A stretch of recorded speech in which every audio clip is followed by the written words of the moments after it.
Tonight, we will tell you a story about a challenge as old as humanity itself, a deeply personal struggle often hidden in the shadows of medieval life.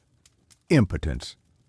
You will learn about the profound shame and social pressure this condition brought upon individuals in an age where lineage and virility were paramount. We will explore why medieval society, lacking modern medical understanding, turned to an astonishing array of solutions, from the mundane to the truly bizarre. You will discover the strange medical theories that shaped their understanding and the dietary advice that promised to rekindle the flame. We will delve into the world of animal-based remedies, from common frogs to exotic wolf parts, and the surprising ways they were prepared. You will hear about the potent plant-based aphrodisiacs, from humble onions to mystical mandrakes, and the ritualistic cures involving charms and spells. And finally, you will understand the powerful role that belief and psychology played in an era where desperation often paved the way for ingenuity. Oh, and if you enjoy these stories, please consider subscribing to the channel and leaving a like. Your support helps bring more forgotten tales to light, providing a peaceful journey into history each night. All right, find a comfortable spot, let your mind relax, and prepare to step back into a world where science, superstition, and human desire intertwined in the most unexpected ways. In the medieval world, life was often harsh, short, and deeply rooted in community and tradition. For a man, his place in this society was often defined by his ability to provide, to protect, and crucially, to procreate. The family unit was the bedrock of society, and the continuation of one's lineage was a profound personal desire, a societal expectation, a religious duty, and a matter of inheritance. Thus, when a man found himself unable to father children or unable to perform sexually, the condition known as impotence became far more than a private medical issue. It was a profound source of shame, a personal failing that could lead to public humiliation, the dissolution of a marriage, or even the disinheritance of one's line.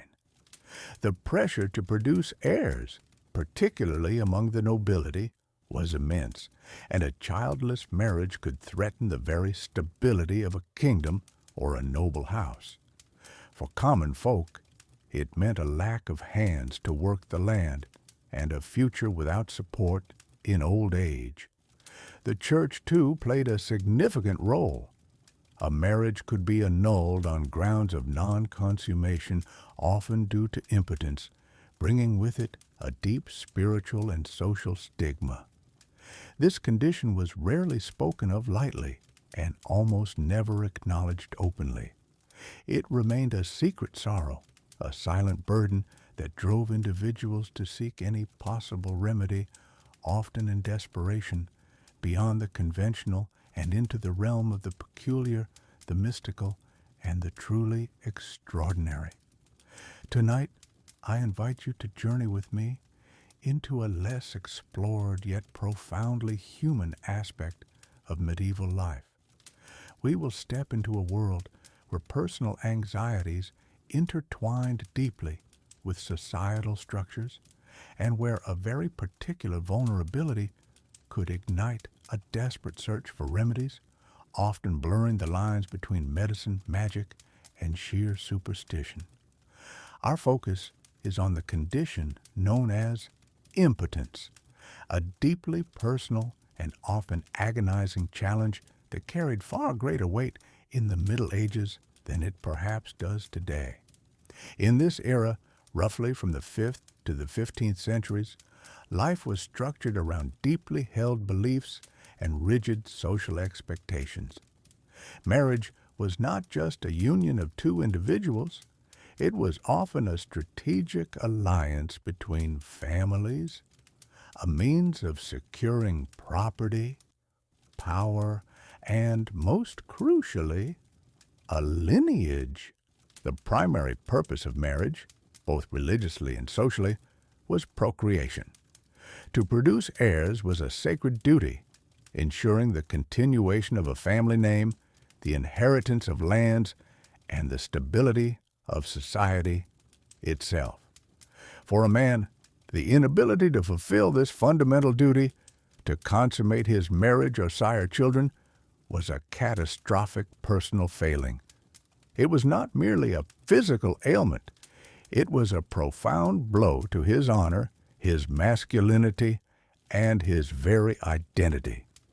Imagine the crushing weight of this expectation. A man's virility was inextricably linked to his perceived strength, his status within the community, and even his divine favor.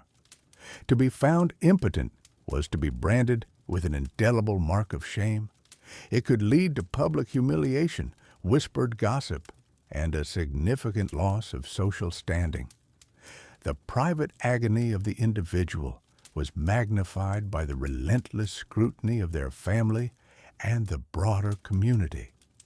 This internal despair, coupled with external judgment, could lead to a profound sense of isolation and worthlessness.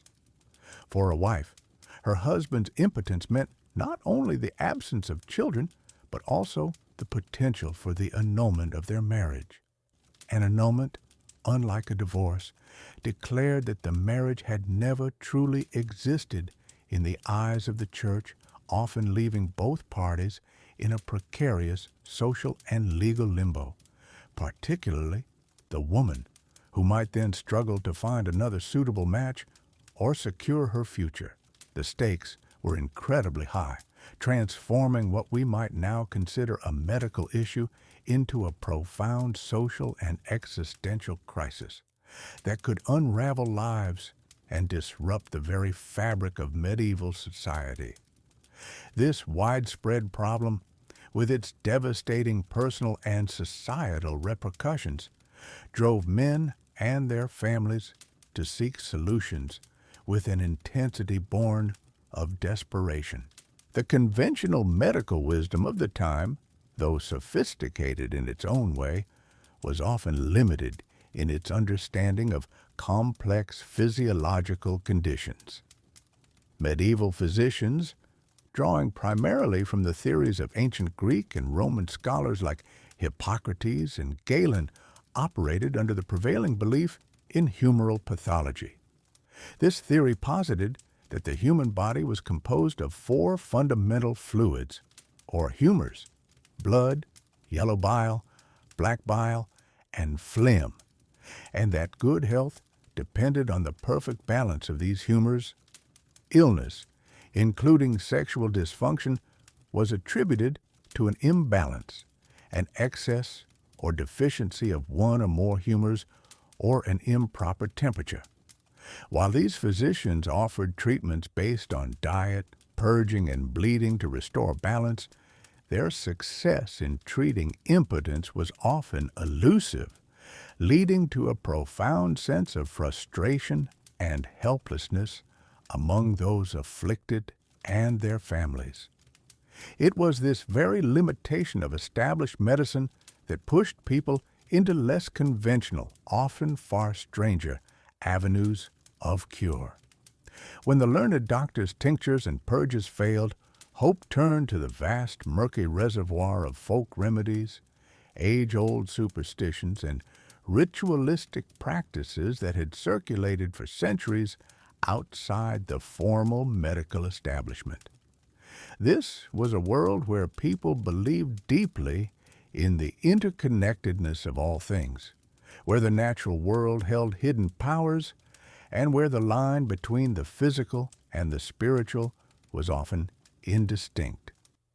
Impotence was sometimes attributed to natural causes, but just as often it was suspected to be the result of witchcraft, a malicious curse, or even divine displeasure. This belief in external supernatural causes further fueled the search for non-medical interventions, leading to a fascinating blend of practical remedies and deeply held mystical convictions. The solutions sought were incredibly diverse, reflecting the unique blend of empirical observation, symbolic thinking, and magical belief that characterized the medieval mind. People turned to animal parts, believing that consuming the flesh or organs of a virile creature could transfer its strength and potency.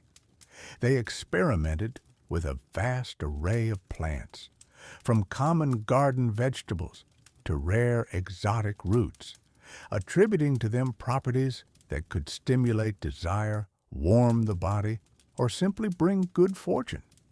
Beyond physical substances, there was a widespread reliance on charms, amulets, and elaborate rituals, often involving specific prayers, incantations, or astrological timings, designed to ward off evil influences or invoke benevolent powers to restore lost vigor.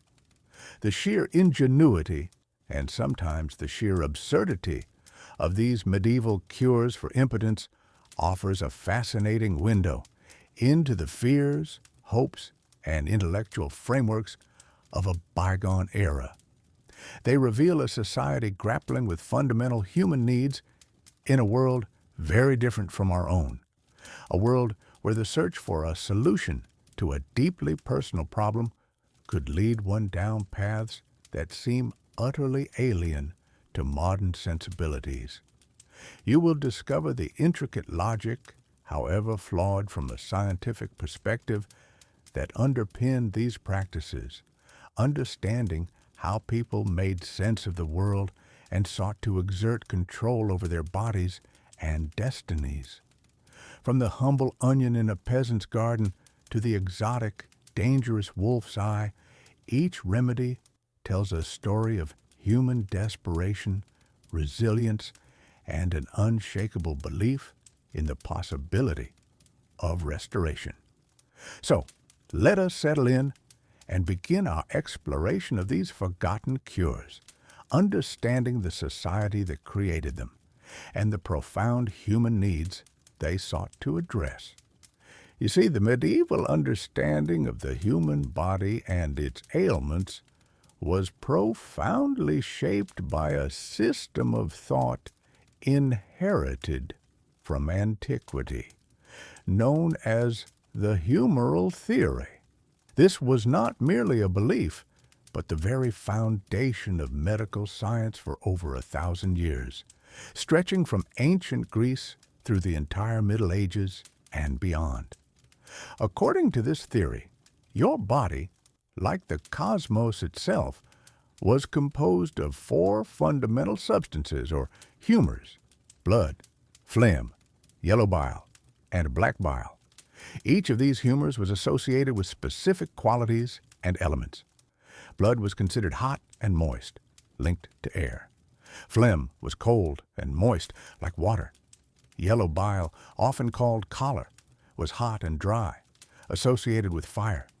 And black bile, or melancholy, was cold and dry, linked to earth. For a person to be healthy, vibrant, and fully functional, these 4 humors needed to exist in a perfect, harmonious balance within the body. Any deviation from this delicate equilibrium, whether an excess or a deficiency of one or more humors, was believed to be the root cause of all illness, affecting not only physical well-being, but also temperament and mental state.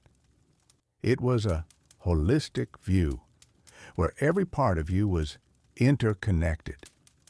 When it came to the deeply personal and often distressing issue of impotence, or what was then called frigidity, or debility of nature, medieval physicians firmly attributed it to an imbalance within this humoral system. Most commonly, they believed that a man suffering from impotence possessed an excess of cold and moist humors, particularly phlegm or black bile. This internal coldness was thought to literally dampen the vital heat necessary for sexual function, making the body sluggish and unresponsive. Conversely, a deficiency of hot and dry humors like blood or yellow bile could also lead to a similar lack of vigor. The logic was clear. If fire was needed for passion and warmth, then a lack of it would lead to its opposite. Diagnosing these imbalances was a complex art, requiring keen observation and a deep understanding of the humoral principles. A physician would begin by carefully observing you, noting your complexion, your skin's temperature, your general demeanor, and even the quality of your voice. Were you pale and lethargic, suggesting an excess of phlegm, or perhaps melancholic and withdrawn, pointing to an abundance of black bile? Every visible symptom was a clue. One of the most crucial diagnostic tools was uroscopy, the examination of urine. A physician would meticulously study a sample of your urine, noting its color, consistency, and any sediment it contained. Dark, thick urine might suggest an excess of hot humors, while pale, watery urine could indicate an overabundance of cold humors. The smell, even the taste in some extreme cases, provided further clues about the internal state of the body. It was a highly specialized skill, and physicians often carried elaborate urine charts to aid their diagnosis, comparing the patient's sample to various illustrative examples. Beyond visual inspection, pulse diagnosis was also employed, though perhaps less systematically than uroscopy. The physician would feel the rhythm and strength of your pulse, believing it reflected the internal flow and balance of the humors. A weak, slow pulse might again suggest coldness and debility, while a strong, rapid one could indicate excessive heat.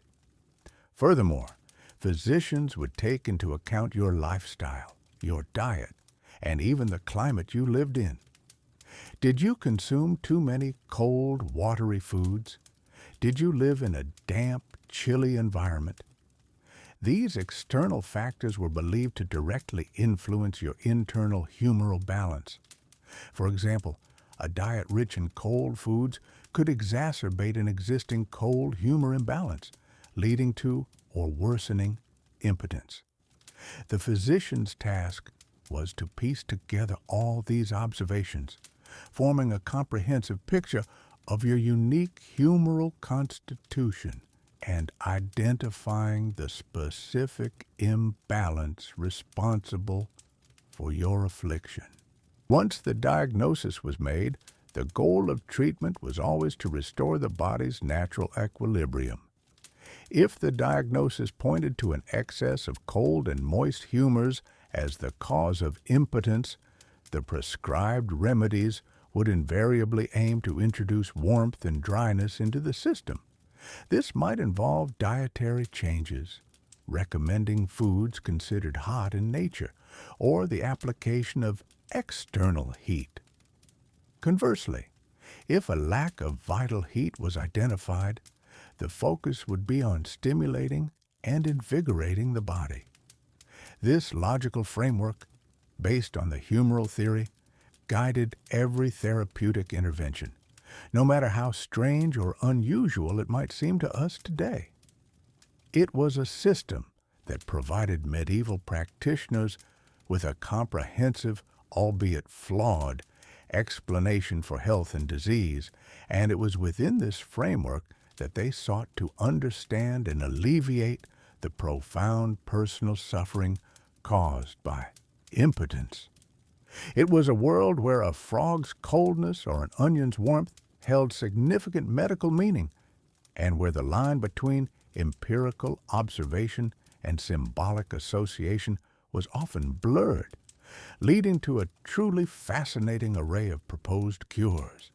The understanding of impotence as a humoral imbalance naturally led medieval healers to prescribe remedies aimed at restoring this crucial equilibrium within the body.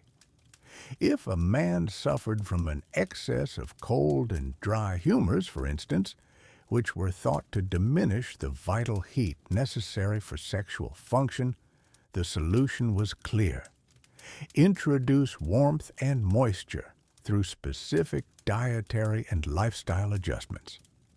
This was not merely about eating well, it was a precise, often ritualistic approach to nutrition and daily living, deeply intertwined with the medical beliefs of the era, where every meal and every daily habit was considered a potential therapeutic intervention.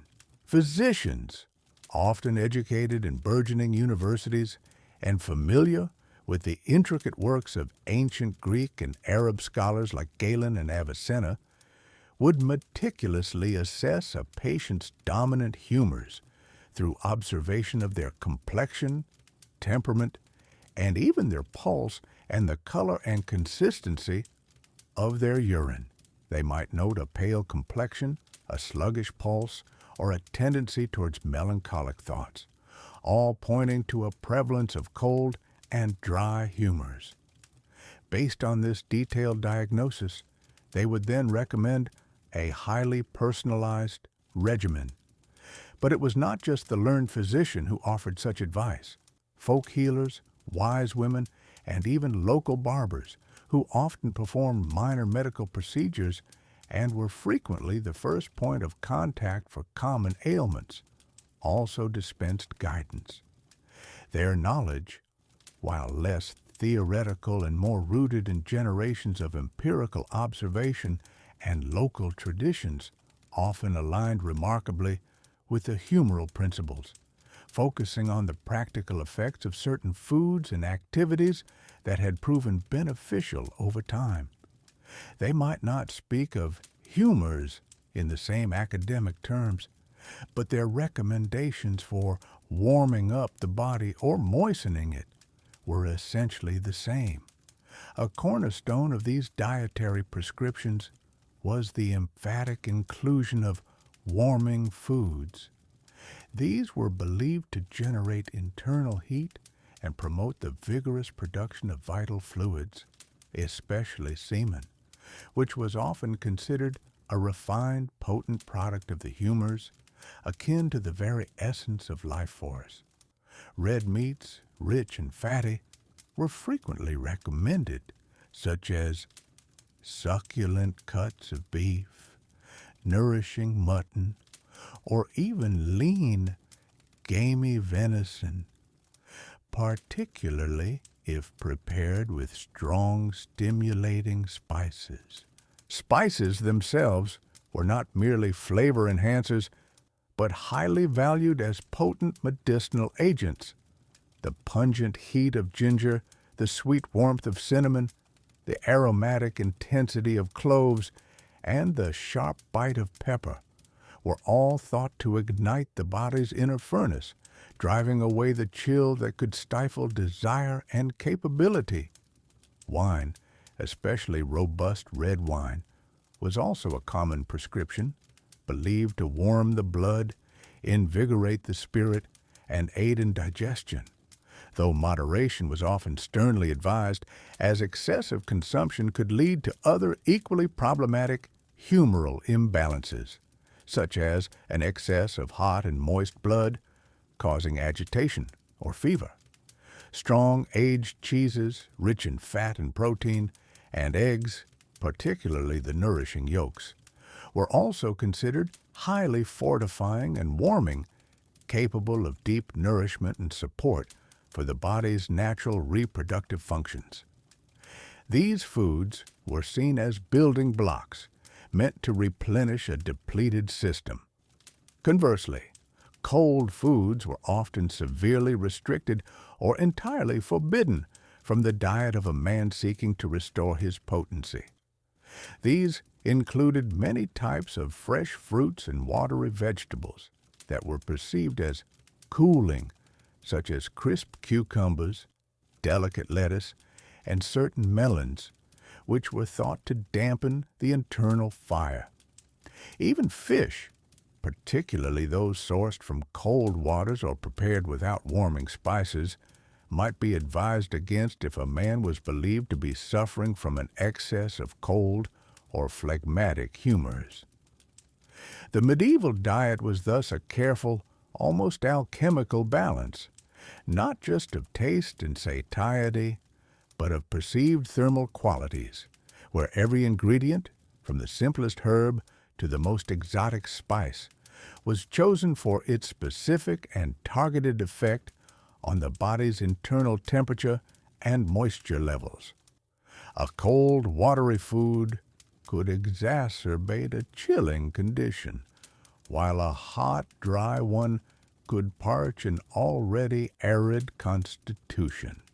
Beyond the specific ingredients, the method of preparation was also considered profoundly crucial. Foods were often cooked slowly, stewed for hours to extract all their essence, or roasted over open flames to ensure they retained their warmth and nutrients and were easily digestible. Rich broths and hearty soups made from nourishing meats, bones, and warming root vegetables were frequently prescribed, being easy for the body to assimilate, thus building up strength and vital essence without taxing the digestive system. The very act of eating was sometimes seen as a deeply therapeutic process, meant to carefully re-engineer the body's internal state, not merely to satiate hunger, but to re-establish a delicate physiological harmony. Lifestyle prescriptions were considered just as vital as dietary ones, forming an integrated approach to healing. Moderate exercise was consistently encouraged, as it was thought to generate healthy heat, stimulate blood flow, and help distribute humors throughout the body, preventing stagnation that could lead to ill health. However, excessive or strenuous exertion was cautioned against, as it could deplete precious vital energy and exhaust the delicate balance of humors. Gentle walks in the sun, light manual labor, or even quiet contemplation were often preferred over vigorous physical activity, focusing on sustained, gentle invigoration rather than rapid depletion. Regular bathing, especially in warm water infused with beneficial herbs like rosemary or thyme, was also highly recommended to relax the body, open pores, and allow the beneficial humors to circulate freely, while also drawing out impurities. The quality and duration of sleep were also considered paramount for recovery and replenishment. A man suffering from impotence might be advised to sleep on a soft, warm bed, perhaps even warmed with heated stones or blankets, ensuring his body could fully recover and replenish its vital forces, particularly during the deep slumber hours. Sexual activity itself, counterintuitively perhaps, was subject to careful regulation. While the ultimate goal was to restore potency, medieval physicians often warned emphatically against excessive indulgence, believing it could drastically deplete the body's vital fluids and lead to further weakness, much like over-tilling a field could exhaust its soil. A moderate, controlled approach was deemed best, allowing for the natural buildup of seminal fluid and the preservation of overall vigor and health. They firmly believed that the human body had a finite store of vital essence, and its expenditure, particularly through sexual acts, needed to be managed wisely to maintain long-term health and fertility. Even the external environment a man inhabited was meticulously considered in the quest for humoral balance. Living in a cold, damp house, particularly one prone to drafts or situated near stagnant water, might be seen as directly contributing to an imbalance of cold and phlegmatic humors, exacerbating a condition like impotence. Conversely, A warm, dry home with ample sunlight and good ventilation would be deemed highly beneficial. Physicians might suggest moving a patient to a sunnier room, ensuring fires were kept burning to maintain warmth, or even advising the wearing of specific types of clothing made from naturally warming fabrics like thick wool or linen to protect the body from external chills. The interconnectedness of man and his environment was a fundamental tenet of medieval thought, a concept often referred to as miasma or environmental influence, and every aspect of daily life, from the air one breathed to the clothes one wore, was considered to have a direct and profound impact on one's health and well-being, including sexual vitality. The advice given to a man struggling with impotence during this period was therefore profoundly holistic, encompassing every aspect of his existence, from his dinner plate to his sleeping habits, from his physical activity to the very air in his home. It was a testament to the pervasive medieval belief that the human body was a microcosm, a miniature universe reflecting the larger cosmos, and that harmony within could only be achieved by carefully balancing its internal elements with the external world. These dietary and lifestyle changes were rarely seen as quick fixes. They were long-term commitments, requiring significant discipline, patience, and often a degree of financial means to acquire the prescribed foods and maintain the desired environment. Yet, they formed the bedrock of medieval therapeutic approaches to a deeply personal, often debilitating, and socially stigmatizing condition. The underlying hope was that by carefully tending to the body's internal fire and fluid balance, nature itself would be encouraged to restore what had been lost, allowing the natural vigor and procreative power to reassert itself. Having explored the more conventional approaches of diet and lifestyle, the medieval quest for potency often veered into far stranger territory. When humors were stubbornly out of balance, or when the problem was believed to stem from a deeper, more mystical source that defied simple dietary adjustment, practitioners turned with a mixture of hope and desperation to the animal kingdom. The underlying belief was simple yet profound. By consuming parts of creatures renowned for their vitality, their abundant fertility, or their sheer physical strength, one could absorb these very qualities into oneself. It was a form of sympathetic magic, where the perceived essence of the animal was thought to transfer directly to the human body, invigorating it and restoring its lost capabilities. You might imagine a medieval physician, an apothecary, or even a local cunning woman advising a desperate man to seek out remedies that, to our modern minds, seem utterly bizarre, yet were perfectly logical within their framework of understanding. Consider, for instance, the common frog. These small creatures, associated intimately with water and teeming life, were seen as potent symbols of fertility and regeneration. Their prolific breeding habits seem to offer a direct parallel to the rejuvenation sought by a man struggling with impotence. For such a man, a frog might be captured, then carefully dried, often under specific astrological conditions, before being painstakingly ground into a very fine powder. This powder would then be blended with wine, rich honey, or even a simple warming broth, and consumed.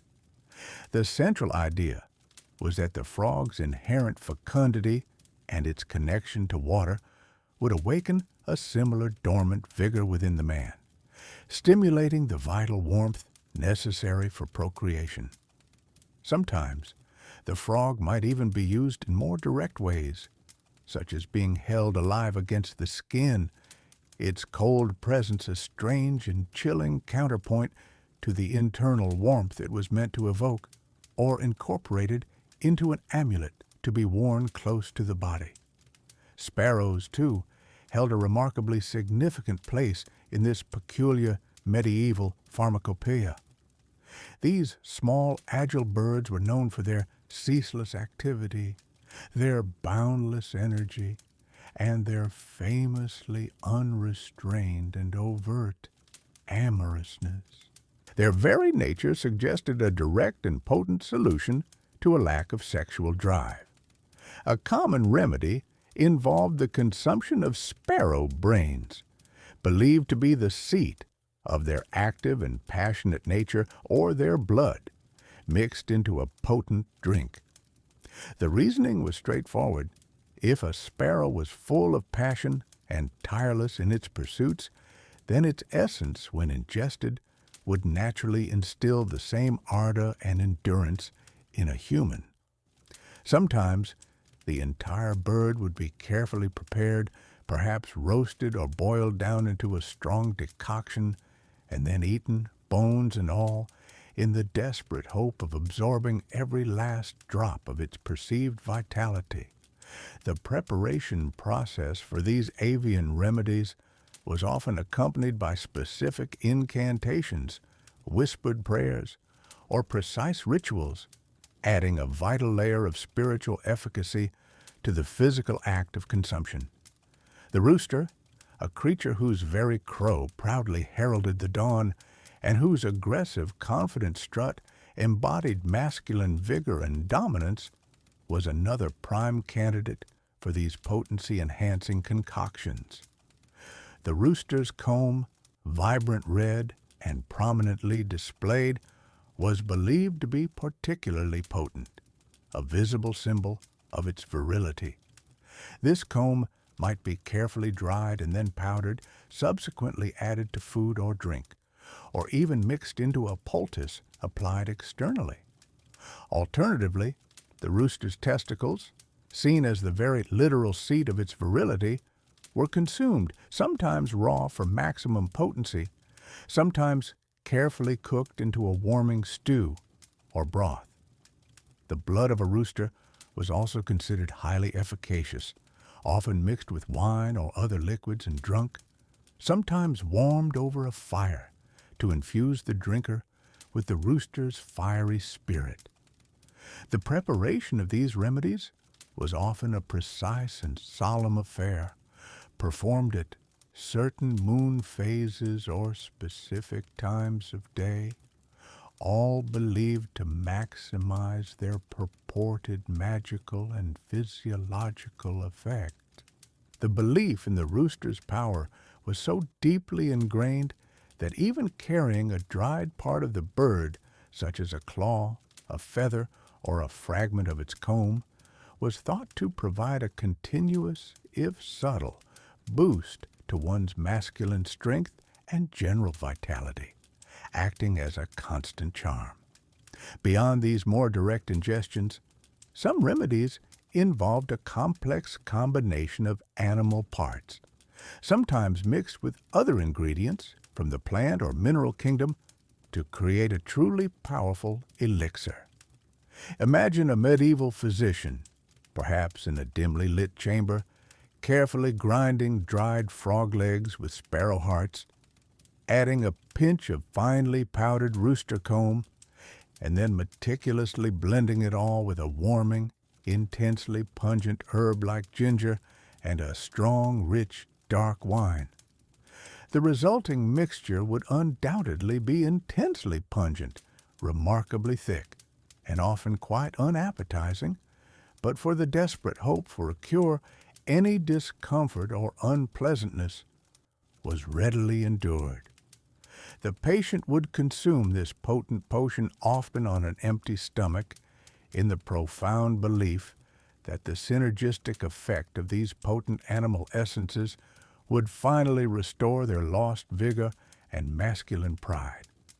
These animal-based remedies were not always about consumption. Sometimes the animal part was used externally, either as a direct application or as a protective charm. For instance, the skin of a snake, shed and thus powerfully symbolic of renewal, might be worn as an amulet, or a poultice made from rendered animal fat and specific organs might be carefully prepared and applied to the lower abdomen, over the perceived seat of potency. The goal was to draw out internal coldness or infuse vital warmth, aligning the human body with the perceived energetic qualities of the animal. The practitioner would often observe the patient closely, noting any changes in complexion, body temperature, or even mood as confirmation of the remedy's efficacy. The common thread through all these practices was the deep-seated conviction that life force, specific animalistic qualities, and even inherent magical properties could be transferred from one living being to another, from the animal to the human. It was a world where the natural order was intimately linked to the human condition, where a sparrow's observed vigor or a frog's abundant fertility were not just biological facts, but potential keys to unlocking human well-being and restoring a man's fundamental identity. These were not just strange concoctions. They were profound expressions of a deep human desire to overcome a deeply personal and socially crippling affliction, using the only tools, observations, and understanding available to them in a time before modern medical science. The very act of seeking out such remedies, often at great personal expense or discomfort, speaks volumes about the desperation men felt when faced with this particular challenge.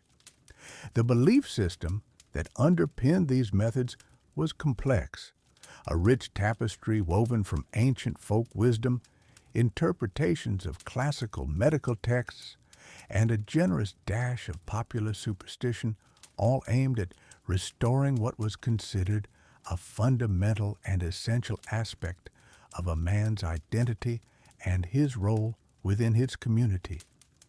While simpler creatures like frogs and sparrows were readily available and formed a common part of the medieval apothecary's stock, the medieval mind, ever seeking deeper meaning and greater power, often looked beyond the mundane. There was a profound belief that the very essence of a creature, particularly one embodying strength, vitality, or fecundity, could be absorbed and transferred directly to the human body. This led to the exploration and use of more exotic or symbolically potent animal ingredients, often tied to a complex web of folklore, astrological associations, and a deeper understanding of nature's hidden, often terrifying, forces. You see, for medieval healers and those they sought to cure, it was not merely about the physical properties of an animal, but what it represented, its raw strength, its untamed ferocity, its remarkable ability to reproduce, or even its mysterious existence in the wild. Consider the wolf, a creature that haunted the edges of human settlements, embodying primal power, cunning, and an untamed virility that both fascinated and terrified. Its very presence in the wilderness evoked a potent sense of natural force. Medieval medical texts and collections of folk remedies sometimes prescribed parts of the wolf for various ailments, with particular emphasis on those related to male potency. The testicles of a wolf, for instance, were believed to be extraordinarily potent, viewed as the very seat of its reproductive strength and its relentless drive. These organs would be carefully dried, often powdered into a fine dust, and then mixed into various concoctions, perhaps a warming spiced wine or a hearty broth, to be consumed in the hope that the wolf's legendary vigor and tireless energy would infuse the flagging body of the man. Sometimes even the blood of a wolf, collected through specific, often ritualistic ways and then mixed with wine or other liquids, was suggested, though such practices often ventured beyond the realm of conventional medicine, bordering on the more arcane practices of sympathetic magic, where the principle of like affects like held sway. The deep-seated belief was that by ingesting the essence of such a formidable and enduring predator, a man could not only reclaim his lost sexual power, but also imbue himself with the wolf's strength and unyielding nature, becoming as potent and indomitable as the creature itself. Beyond ingestion, the wolf's fur, a claw, or a tooth might be worn as a protective amulet, not simply for warding off evil, but as a constant conduit for the wolf's raw, vital energy, promising renewed strength. Moving beyond the forests and mountains, the vast and mysterious waters also offered their own strange and potent remedies. Certain fish, particularly those known for their prodigious reproductive capacity, were highly prized. The roe, or eggs of various fish, were considered profoundly stimulating, perhaps due to their obvious visual connection to fertility and the sheer overwhelming abundance of their offspring. Imagine the countless tiny eggs, each a potential new life, a powerful symbol of generative force. Eels, with their sinuous, almost magical form, their ability to navigate both fresh and salt water, and their remarkable resilience and capacity for regeneration, also held a unique and significant place in the pharmacopoeia of medieval aphrodisiacs. Their flesh was consumed in specific preparations, or particular parts of their anatomy prepared, in the belief that their vitality, elusive nature, and ability to thrive would be transferred. The very act of successfully catching such an elusive creature, often requiring skill and patience, added to its perceived magical and curative potency. For a man struggling with impotence, the image of a writhing vital eel could represent a tangible hope for his own restoration. Then there were the truly unusual and often prohibitively expensive animal secretions, substances that were exceedingly rare, incredibly costly, and frequently imbued with deeply mystical and exotic properties, often traveling great distances to reach European markets. Ambergris, a waxy, fragrant substance found floating in the vastness of the ocean, believed to be a product of sperm whales, was one such example. Its true origin was shrouded in mystery for many centuries, known only through legend and speculation, but its unique, musky, and often sweet fragrance, combined with its extreme rarity, led to it being highly valued and widely believed to possess powerful aphrodisiac qualities. It was often meticulously ground into fine powders and added in minuscule precious amounts to expensive elixirs, warming cordials, or even luxurious perfumes intended to subtly stimulate desire and dramatically restore virility. The sheer effort and expense involved in acquiring and consuming such a rare substance might have in itself instilled a powerful psychological boost, a profound feeling of having accessed something truly exceptional and exclusive, thereby enhancing its perceived efficacy. Musk, derived from the glandular secretions of the male musk deer, an elusive creature of the high mountains of Asia, was another extraordinarily prized and exotic ingredient. Its intensely strong yet alluring scent was thought to have a direct and profound impact on the senses, awakening dormant passions and stirring the very core of one's being.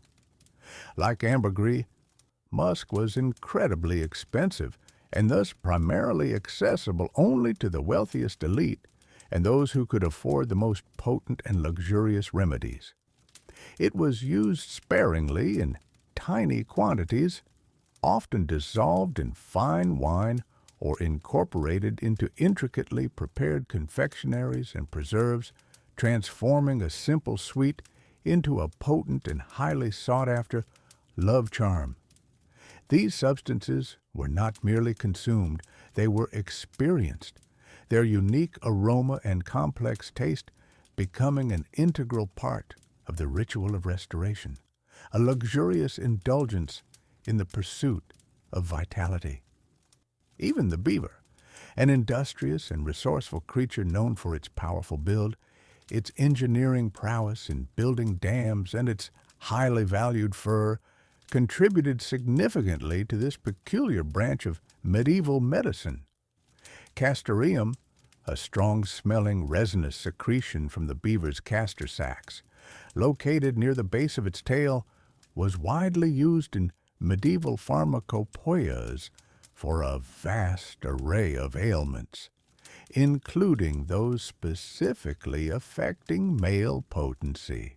It was believed to possess significant warming and highly stimulating properties, making it ideal for conditions thought to be caused by cold or damp humors. It was often dried, then powdered, and mixed into warming poultices applied topically, or more commonly, consumed orally, sometimes in a drink, or mixed with honey. The beaver's perceived strength, its tireless industry, and its robust nature were thought to be directly transferable qualities, inspiring renewed vigor in the consumer. The fundamental principle underlying all these exotic animal remedies, whether from the depths of the ocean or the remote mountain peaks, was a deeply ingrained belief in sympathetic magic. The powerful idea that specific, desirable traits of an animal could be absorbed and manifested by a human who consumed or, in some cases, even wore its parts. If a wolf was inherently strong, fierce, and fertile, then its essence, when ingested, could make a man strong, fierce, and fertile. If a fish was remarkably prolific in its spawning, its eggs could, by analogy, spark human fertility and desire. These were not random choices or mere superstitions. They were carefully selected and considered based on centuries of accumulated observation, deeply rooted folklore, and the rich symbolic language that permeated the medieval worldview. The extreme rarity, the high cost, and the sheer difficulty in obtaining many of these exotic ingredients often added significantly to their mystique and perceived efficacy, making them seem all the more powerful precisely because they were so special and exclusive.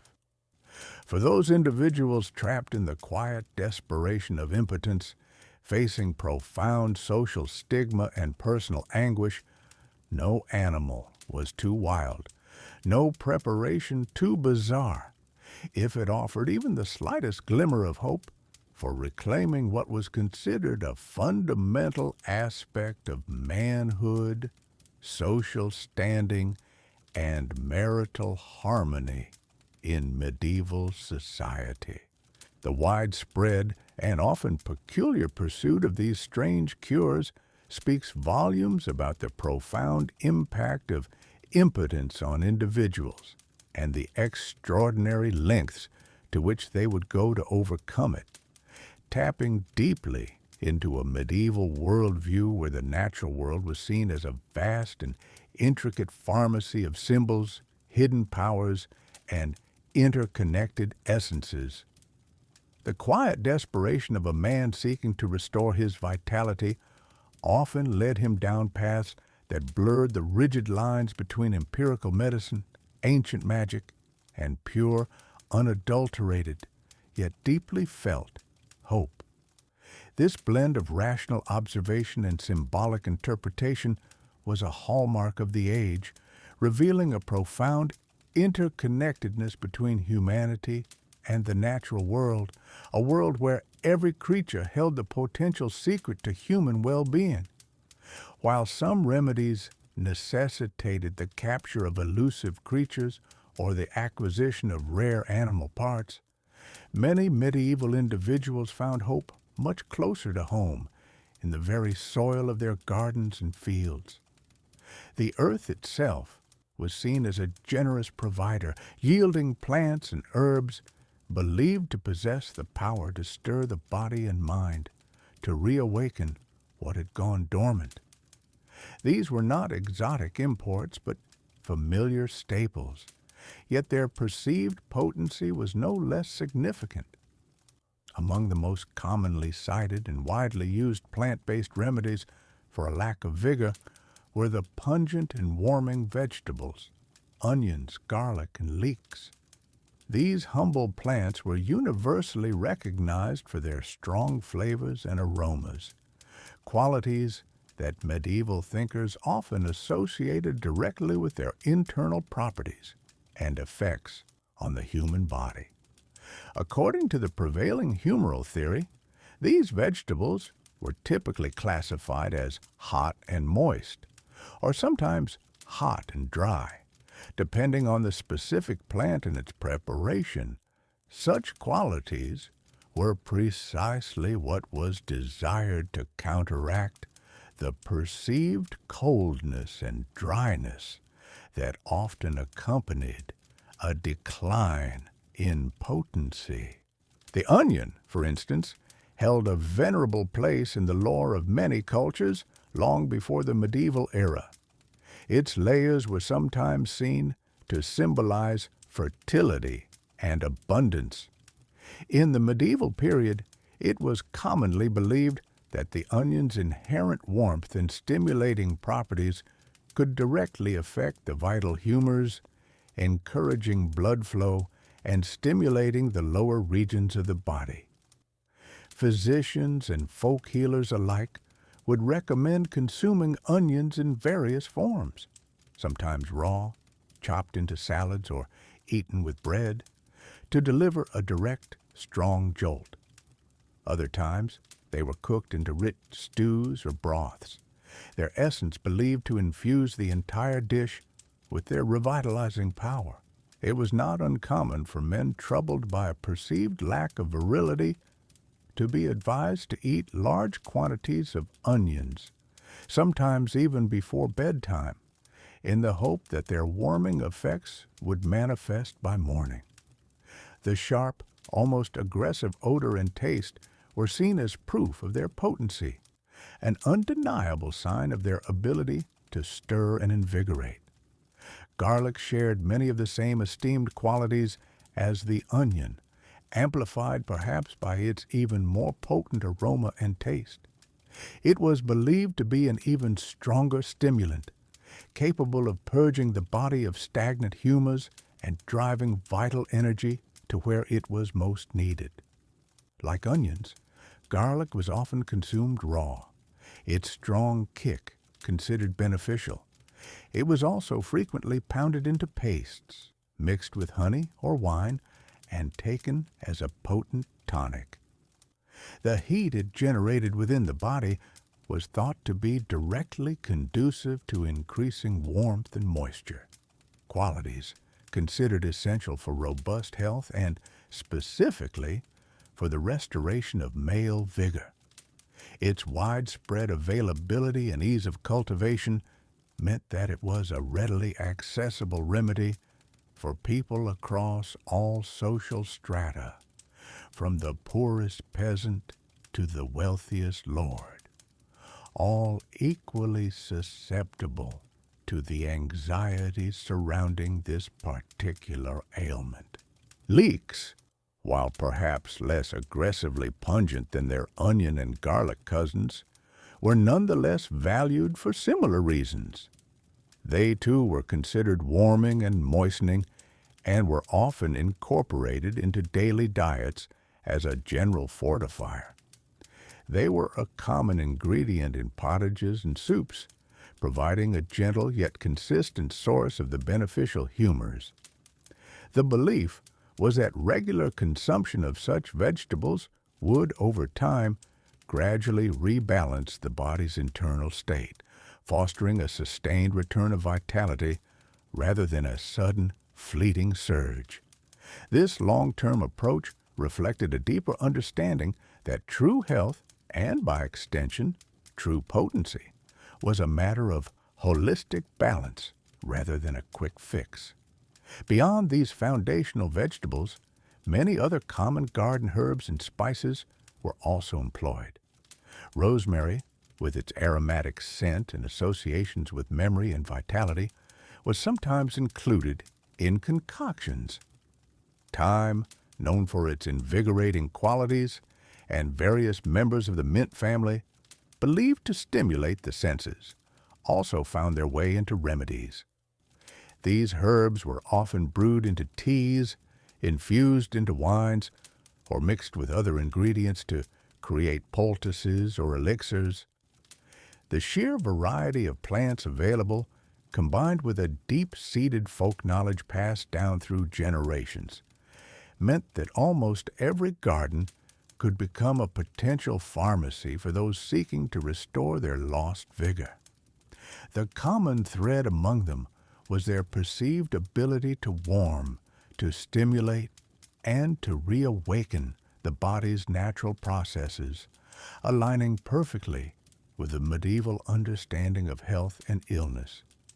These natural remedies, readily at hand, offered a pervasive and often comforting sense of control over a deeply personal and often distressing problem. Their accessibility made them a first line of defense, a constant source of hope in a world where medical understanding was still largely based on observation, tradition, and belief. While the common garden offered many remedies, the medieval mind often sought solutions in a deeper, more mystical realm, believing that certain rare or ritually significant plants held powers far beyond the everyday. These were not merely herbs. They were often seen as gifts or curses from the earth itself, imbued with specific energies through their form, their rarity, or the circumstances of their growth. Among these, few plants captivated the imagination and provoked as much fear and hope as the legendary mandrake. The mandrake, or Mandragora officinarum, was a plant shrouded in myth and mystery. Its root often grew in a bifurcated or forked shape, which, with a little imagination, could resemble a human body, complete with limbs. This striking resemblance led to a powerful belief in sympathetic magic, where a plant's form was thought to indicate its properties. Because the mandrake looked like a small person, it was believed to possess human-like qualities, including an uncanny connection to fertility and the very essence of life. For those suffering from impotence, it offered a tantalizing, if dangerous, promise. The folklore surrounding the mandrake was as potent as its supposed effects. It was said that when the mandrake root was pulled from the earth, it would let out a shriek so terrible and piercing that it would kill anyone who heard it. This made its harvesting a perilous endeavor, often depicted in medieval texts with elaborate, almost ritualistic precautions. One common method involved tying a dog to the plant, then luring the dog away, causing it to pull the mandrake free while the human collector stood at a safe distance, often with their ears plugged with wax, or even in a different field. This dramatic ritual only added to the plant's mystique and perceived power. Despite the dangers, the mandrake was highly prized for its alleged aphrodisiac qualities. Its root, or preparations made from it, were consumed, often after being steeped in wine or mixed with other ingredients. The belief was that by ingesting this human-like plant, one could absorb its life-giving and procreative essence, thus restoring vitality and sexual potency. However, mandrake is also highly toxic, containing powerful alkaloids that can cause hallucinations, delirium, and even death in large doses. This inherent danger likely contributed to its reputation as a plant of immense power, further blurring the lines between medicine and magic. A small amount might induce a stimulating effect or a trance-like state, which could easily be interpreted as a return of virility, especially when combined with the fervent belief in the remedy. Beyond the mandrake, other root vegetables and plants, less overtly dangerous but equally significant in the medieval mind, were sought for their unique properties. Some varieties of orchids, for instance, particularly those with tuberous testicle-shaped roots, were known as satyrian. This name itself linked them directly to the satyrs of classical mythology, mythical creatures renowned for their insatiable lust and boundless virility. The doctrine of signatures, a concept where the appearance of a plant indicated its medicinal use, was clearly at play here. The consumption of these roots was believed to transfer the virility of the satyr to the ailing individual, invigorating their sexual drive and capacity.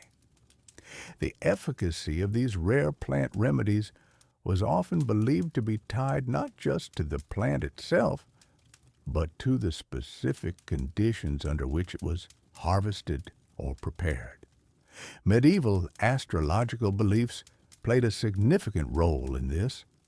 It was thought that plants absorbed the energies of the celestial bodies, and their power could be enhanced or diminished depending on the planetary alignments, moon phases, or even the zodiac sign during which they were collected. For an aphrodisiac, a plant might be harvested during a specific phase of the moon, perhaps a full moon, or when certain planets like Venus, associated with love and fertility, or Mars, associated with passion and vigor, were in a favorable position. This intricate understanding of celestial influence meant that a plant gathered at the wrong time might be considered inert or even harmful, while the same plant, collected with precise astrological timing, could become a potent elixir. These practices moved beyond simple herbalism and entered the realm of sympathetic magic and ritual. The act of seeking out these rare plants, often in remote or dangerous locations, and then performing the prescribed rituals for their collection and preparation, added a psychological weight to the remedy. It was not just a cure. It was an undertaking, an act of will and desperation that underscored the profound shame and social pressure associated with impotence in medieval society. The belief in the interconnectedness of the cosmos, where the stars influenced the earth and the earth's plants could in turn influence the human body, was a cornerstone of this approach. These were not random acts, but deeply embedded practices within a worldview that saw hidden meanings and powerful correspondences in every aspect of nature. The very difficulty and danger involved in acquiring these magical plants only served to amplify their perceived potency, making them a last, desperate hope for those seeking to reclaim their lost vitality. As we have explored, the medieval mind often sought answers to ailments within the humors of the body or in the natural properties of plants and animals. Yet, for a problem as deeply personal and socially significant as impotence, the explanations often stretched beyond the purely physical, venturing into the realm of the spiritual, the mystical, and the outright magical. For many, the inability to consummate a marriage or to father children was not merely a physical failing, it was a curse, a sign of malevolent interference, or a punishment from a higher power. This belief was deeply ingrained in the fabric of medieval society, where the boundaries between natural law, divine will, and supernatural influence were far more fluid than they are today. The pervasive fear of unseen forces meant that even the most rational individual might consider the possibility of spiritual affliction when faced with a persistent and baffling malady. One of the most terrifying and widely believed causes of impotence was maleficia, a Latin term referring to harmful magic or witchcraft. It was thought that a jealous rival, a spurned lover, or a malicious enemy could employ a sorcerer or witch to bind a man, specifically preventing him from performing sexually. This binding was often imagined quite literally. Stories circulated of witches tying knots in ropes during a wedding ceremony, or burying effigies or objects that symbolized the couple's union, thereby tying up the groom's virility. The fear of such a curse was particularly acute on a wedding night, a time of immense pressure and expectation for both the man and his new wife. Imagine the profound anxiety that would grip a newlywed husband, unable to perform, convinced that his predicament was not due to nerves or fatigue, but to an invisible, malevolent force at work against him. The cold sweat of fear, the racing heart, the desperate whispers of a worried bride, these were the unseen burdens of such a belief, leading to nights of restless torment and a gnawing sense of helplessness. The shame associated with such an inability only amplified the belief in external, mystical intervention, as it offered a reason beyond personal failing. When medical remedies failed, or when the cause was suspected to be supernatural, people turned to counter magic and spiritual intervention with fervent hope. Charms and amulets were among the most common forms of protection. These were objects believed to possess inherent power, either to ward off evil or to attract desired outcomes.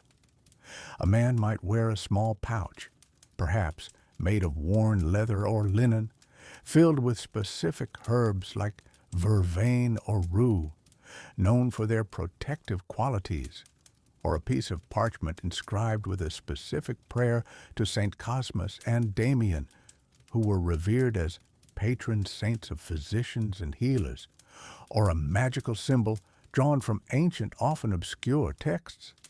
Sometimes these amulets contained even more curious items like dried animal organs, such as a fox's testicle, believed to imbue cunning and vigor, or a wolf's eye for vigilance, or pieces of bone, or specific stones like carnelian, chosen for its vibrant red color and its symbolic association with strength, vitality, and fertility. These were often worn close to the body, perhaps around the neck, on a rough cord, on the wrist, or even sewn into the lining of clothing, a constant silent guardian against unseen threats. Its presence, a subtle reassurance against the chill of fear and the weight of social expectation. The very act of wearing such an item, with its accompanying belief, could offer a measure of psychological comfort. Beyond passive protection, active spells and incantations were also employed, requiring direct participation and belief. These involve specific words, often recited in Latin or in a local dialect, sometimes combined with precise actions or rituals. A common ritual to unbind a man involved untying a series of knots from a cord or unlocking a padlock at a specific crossroads or by a flowing stream while reciting a prayer or a counterspell at midnight, directly reversing the supposed action of the original curse. Some practitioners would suggest specific times for these rituals, such as during the new moon when energies were believed to be reborn and new beginnings were favored, or at dawn when light unequivocally dispelled darkness, believing that the celestial alignment enhanced the spell's power and ensured its success. The air in such rituals might be thick with the acrid scent of burning herbs like frankincense or sulfur, meant to purify the space and drive away malevolent spirits, or the soft glow of a single beeswax candle might flicker on the faces of those seeking a cure, their eyes wide with a mixture of hope and trepidation as they entrusted their fate to unseen powers. There were also fertility rituals that aimed not just to break a curse, but to actively imbue the individual with potency. These might involve planting specific seeds in one's own garden, burying symbolic objects in fertile ground, or consuming concoctions prepared under precise astrological conditions to align with favorable planetary influences. The Church, while generally condemning practices deemed witchcraft or superstition as pagan and dangerous, also offered its own forms of spiritual intervention, blurring the lines for the common person. Priests might perform blessings over the afflicted, offer special prayers for conception, or even conduct exorcisms if the impotence was believed to be caused by demonic possession or direct divine displeasure. For a deeply religious society, the Church represented a legitimate and powerful avenue for spiritual healing, a direct channel to divine grace and intervention. Pilgrimages to sacred sites, such as the Shrine of St. Anthony, known for his healing powers, or vows to specific saints, or periods of rigorous fasting and penitence were also undertaken, demonstrating profound devotion and seeking divine favor and a return to natural function.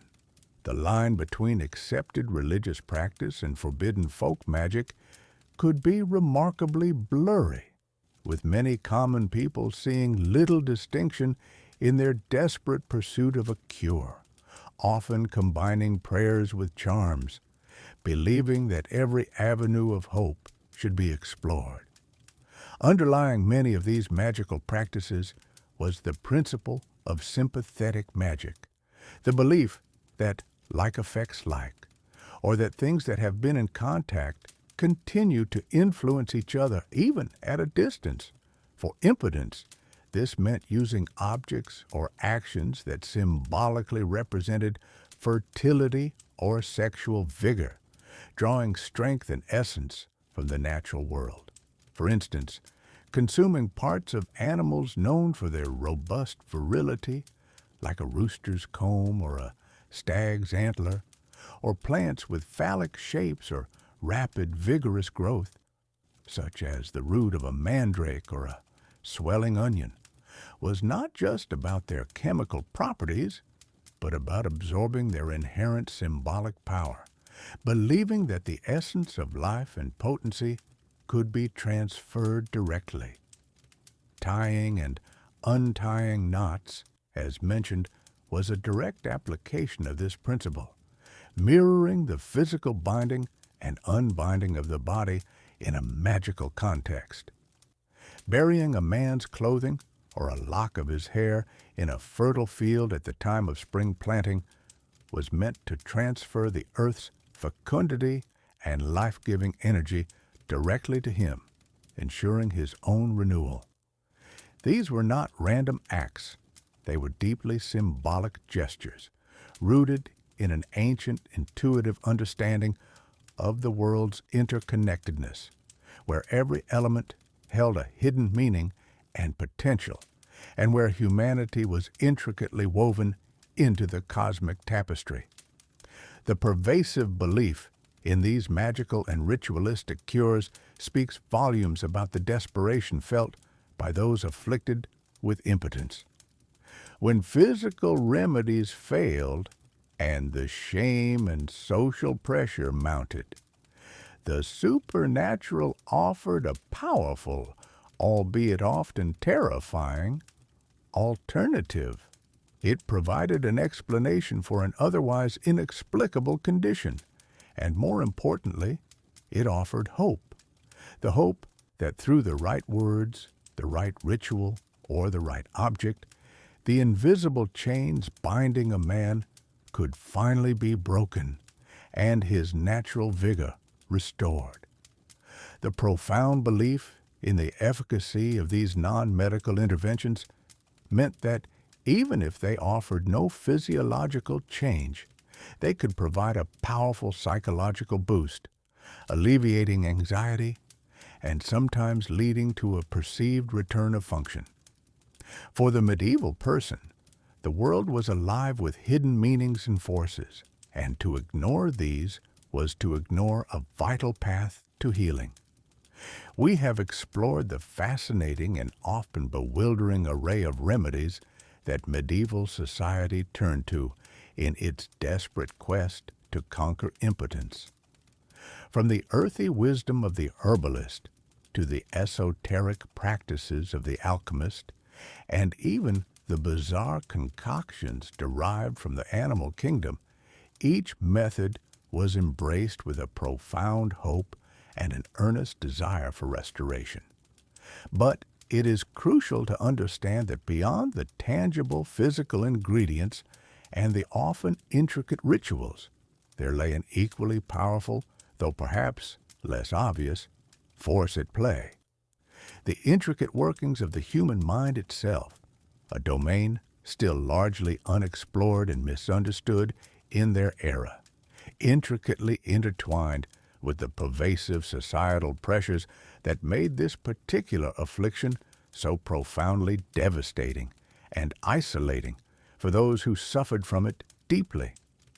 In the medieval world, impotence was far more than a mere private concern or a personal inconvenience. It carried an immense social, legal, and spiritual burden that could unravel a man's entire social, economic, and personal existence.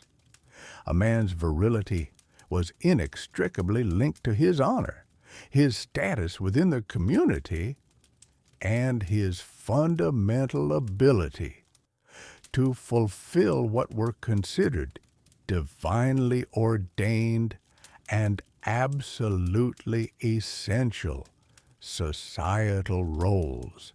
To be impotent was to risk profound public shame, to be perceived as incomplete or even cursed, and to potentially face the annulment of one's marriage, a legal process that could have truly catastrophic implications for inheritance, the legitimacy of any existing children, the continuity of one's lineage, and one's overall social standing.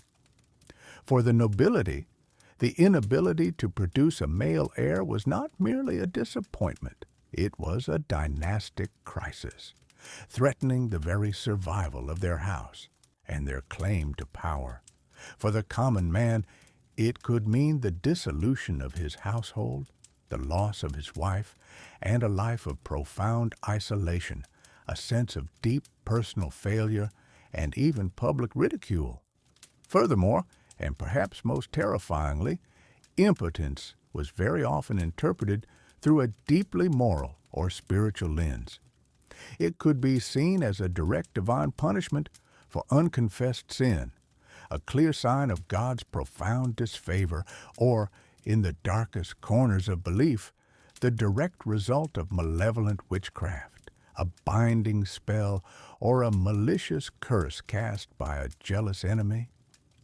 This deep-seated fear, coupled with the crushing weight of relentless societal expectation and the ever-present threat of social ostracism, created an environment where desperate individuals would clutch at any and every straw, no matter how improbable or peculiar, that promised a return to normalcy, a restoration of their perceived manhood, and a reclaiming of their rightful place in the world.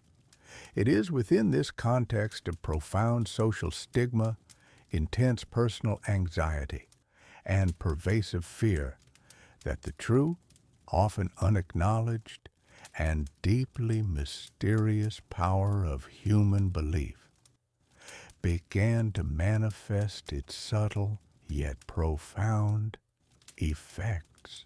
When a man, burdened by the crushing shame and despair of impotence, consumed a potion made from a frog's liver, or wore an amulet meticulously crafted from a wolf's teeth, or ingested a warming soup infused with potent onions and pungent leeks, he was not simply engaging in a purely physical act of consumption. He was, far more significantly, participating in a deeply symbolic ritual, a ceremony imbued with a powerful sense of hope, with the often unquestioned authority of the healer or the ancient wisdom passed down through generations of tradition, and crucially, with the collective belief and expectation of his community.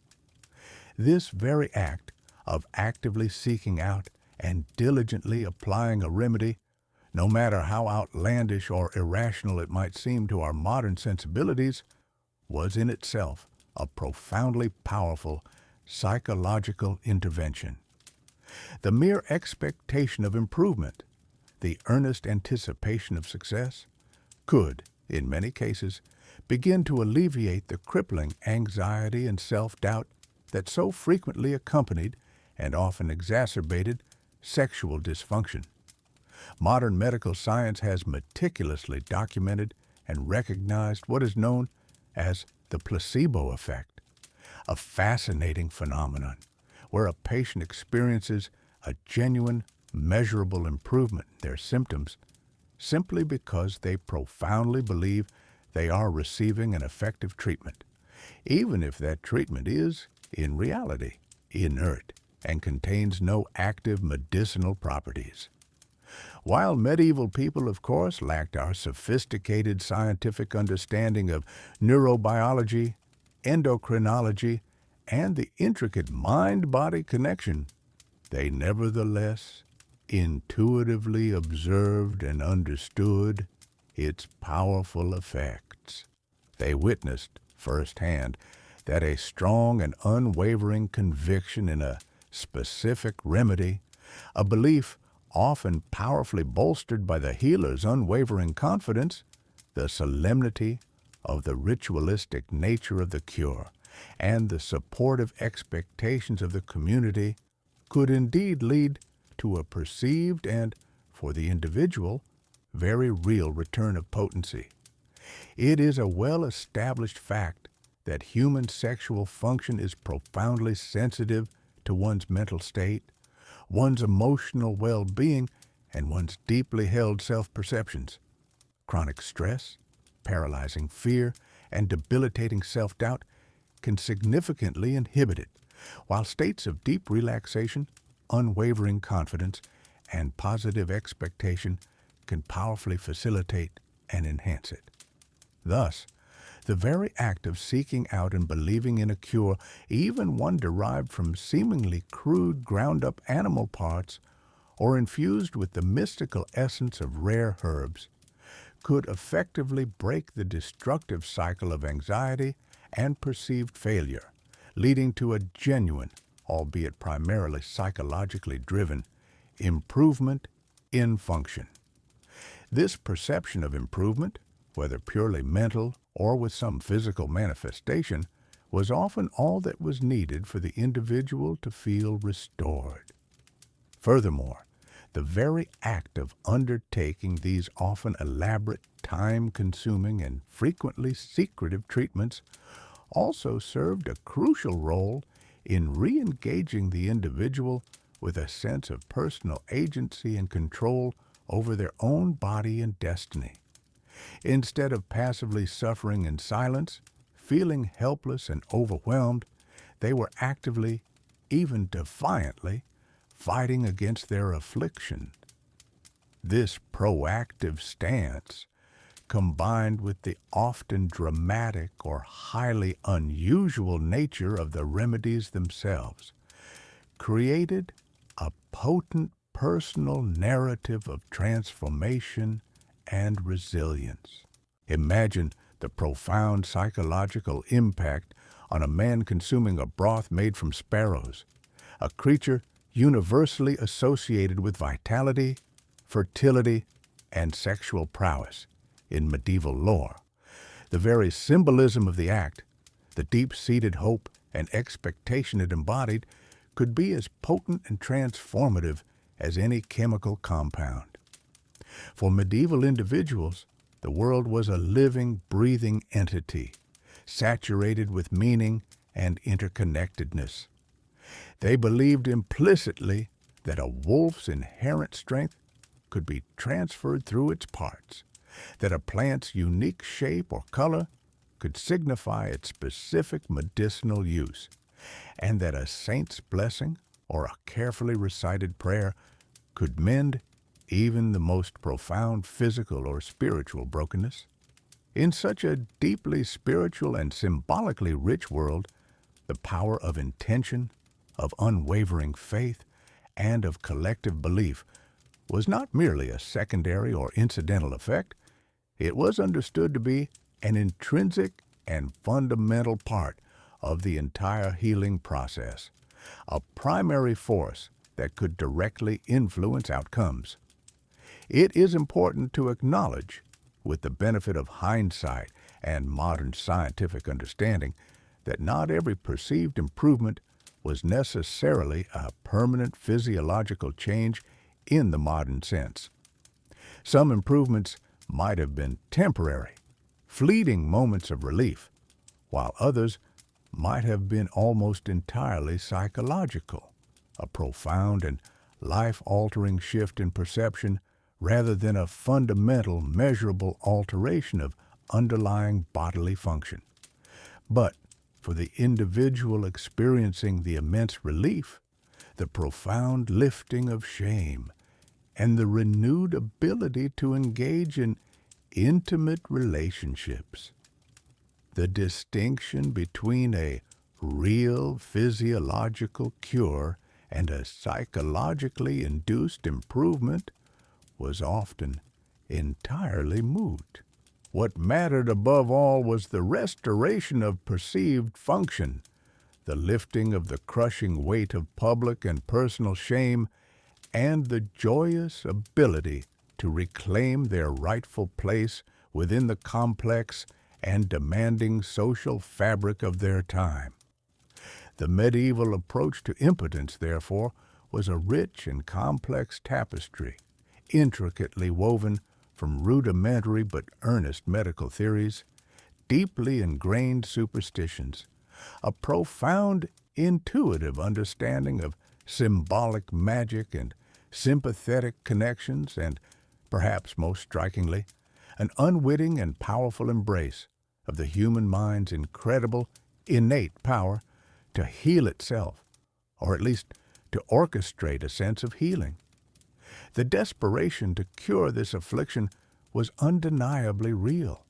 The remedies were often profoundly strange, but the unshakable belief in their efficacy was, more often than not, the most powerful and transformative ingredient of all, capable of transforming the bizarre into the beneficial and offering a desperately needed glimmer of hope in a world that offered few certainties or easy answers.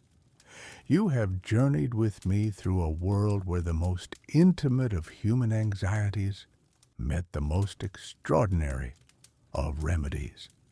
We have explored the deep personal shame and significant social pressure that surrounded impotence in the medieval era, a condition that could shatter marriages, deny inheritances, and profoundly diminish a man's very standing in his community, leading to public humiliation and private despair. It was a problem that demanded solutions, urgent and often desperate, no matter how unconventional they might seem to us today, for the very fabric of society and family lineage depended on male fertility. We began by understanding the bedrock of medieval medical thought, the dominant humoral theory, which posited that every illness, including sexual dysfunction, stemmed from an imbalance of the body's fundamental fluids: blood, phlegm, yellow bile, and black bile.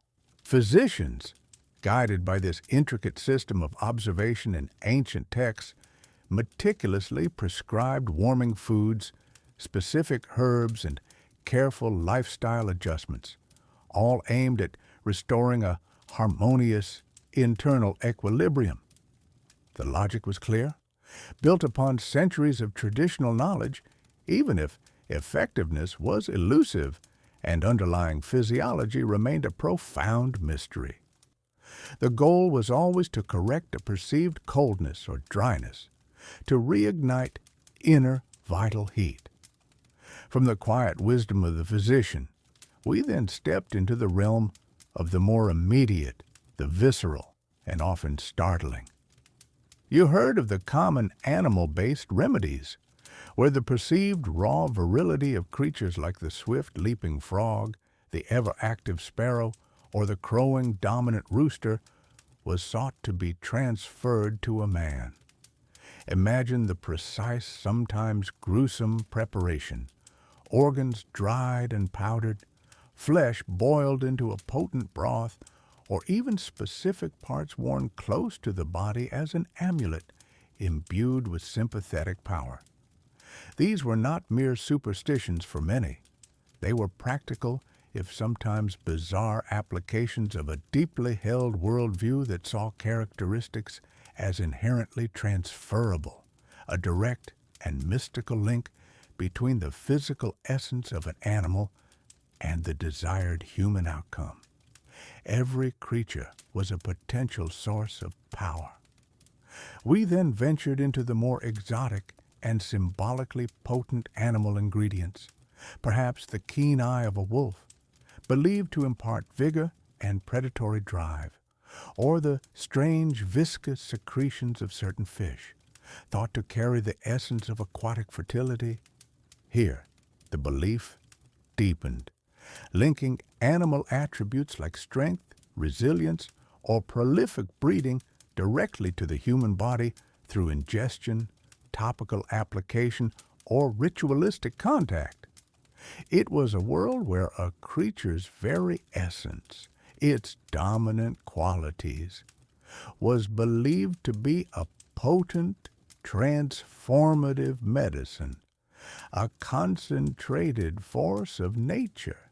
Next, our path led us through the quiet medieval gardens and the wild fields, revealing the subtle yet potent power attributed to plant-based aphrodisiacs.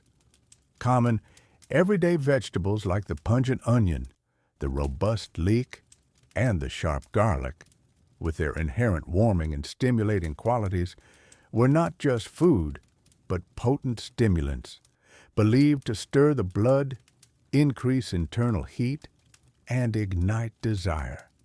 They were accessible, often part of the daily diet, and their effects, however subtle or psychosomatic, were keenly observed, diligently recorded, and highly valued by those seeking relief. Their very nature, their robust growth, was seen as a sign of their inherent power. Beyond the mundane, we encountered the more mystical and rare botanical cures, such as the infamous mandrake root, with its uncanny human-like form, or other less common roots and herbs, often imbued with specific astrological significance or tied to ancient folklore, these were frequently prepared with elaborate rituals, harvested at precise lunar phases, or mixed with other magical ingredients. Their power was believed to be derived not just from their physical properties, but from their profound connection to the celestial spheres, the Earth's hidden energies, or ancient, forgotten Earth magic. They were potent, often prohibitively expensive, and sometimes genuinely dangerous due to their toxicity, yet their allure was undeniable in a desperate time, promising a profound, almost supernatural transformation. Finally, you learned of the deep-seated fears and hopes that drove men and women to ritualistic and magical practices, moving beyond the physical realm entirely. Charms, carefully inscribed amulets, whispered spells, and fervent prayers were employed not as medical treatments in the conventional